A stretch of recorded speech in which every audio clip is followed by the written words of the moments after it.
Aujourd'hui, d'abord le premier contact téléphonique entre les chefs d'état-major des armées françaises et russes pour coordonner les frappes.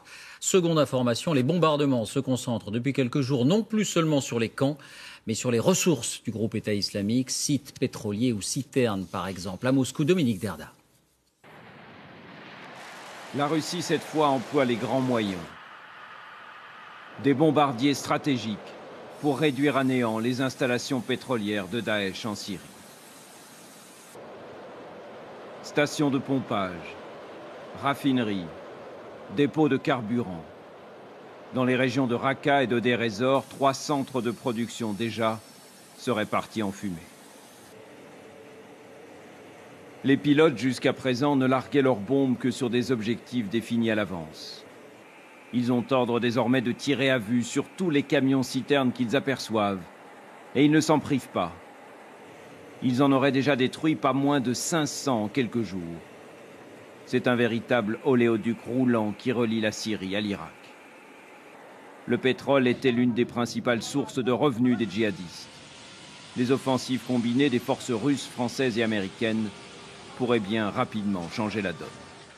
Alors, ces bombardements sont-ils de nature à affaiblir le groupe terroriste? Depuis une semaine, on cherche à comprendre comment fonctionne l'organisation, qui décide, comment est-elle structurée et quel est le rôle des Français aussi. Bonsoir Nicolas Châteauneuf, vous avez des précisions? Oui, à la tête, David, de Daesh, on trouve Abou Bakr el-Baghdadi, un Irakien.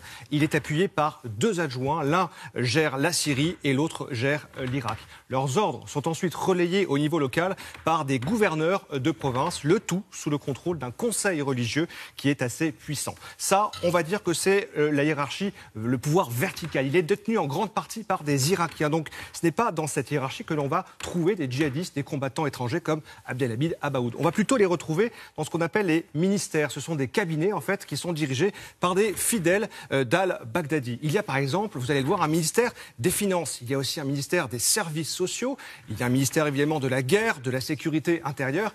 Il y a même un ministère des explosifs et un ministère rien que pour gérer les prisonniers. Et tenez-vous bien, il y a un ministère dédié à l'accueil des djihadistes, des combattants étrangers. Il est dirigé par un certain Abou Qassem. C'est lui qui héberge, équipe les djihadistes européens avant de les former pour des attentats et des missions suicides. Abdelhamid Abaoud a forcément été repéré dans cette structure puisqu'il a fait la une du sinistre magazine interne de Daesh en février dernier. Merci Nicolas. Voilà pour les réponses militaires ou politiques. Je vous propose d'entendre un témoin.